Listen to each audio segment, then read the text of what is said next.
So we've got some terrific local examples of businesses who are also using minimal waste design concepts in their design process. So I'll invite Ellie Mücke up to the panel. She's from a local called Mücke, and Monika from which is another local business specialising in knit, and Colege. So perhaps we'll start. Mücke. I use all recycled garments to make my collection from. Rather than, in terms of minimising waste, I guess rather than using the recycled garments as fabric, I use them.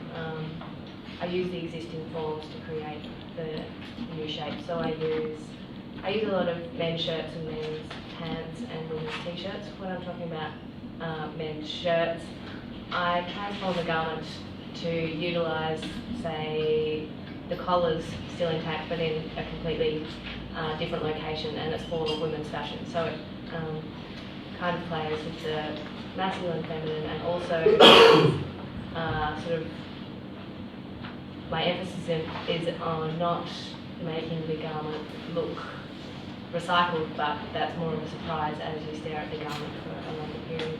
We've got some of Ellie's designs just here on the stand. And downstairs. And downstairs. Yeah.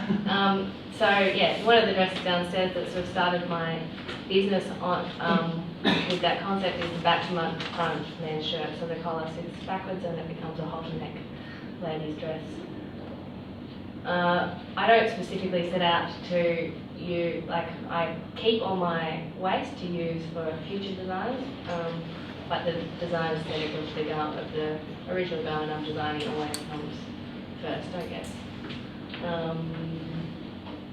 That's great. Yeah. Thank you. Monika? Hello, my name is Monika. I'm the new designer of cylk. It's a women's wear label. We primarily do seamless knitwear. There's two aspects to the business. The whole seamless knitwear component, and we also use a lot of recycled yarns, recycled polyesters, recycled polymers and bamboo blends. And I don't know what else to say. No, that's good. I might start with a question, and feel free to ask anything as you go. But I guess I'm interested to know, was the pursuing of the sustainability aspect something that was a part of the business from the beginning, or is it something that you came to for another reason? Just sort of interested to know the motivation that might have led you towards it. Yeah. For silk, we do a lot of stretch wear garments. So I suppose for us, the natural form, the elasticity of the garment actually lends itself to seamless knitting. That's where it actually stemmed from.